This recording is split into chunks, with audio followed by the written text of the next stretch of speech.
Sa ating pa ring balita mga kaibigan, top 1 most wanted person sa Matnog, Sorsogon Municipal Police Station na may patong-patong na kaso ng sexual na pag-aabuso, arestado. May report si Leosar Abiliada.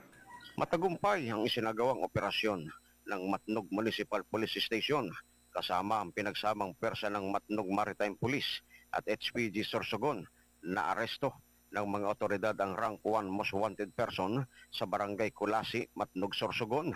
Inilabas ang warrant of arrest ng RTC Branch 55, Erosin, Sorsogon. Ang mga kasong kinaharap nito ay kinabibilangan ng act of lasciviousness, sexual assault at qualified rape.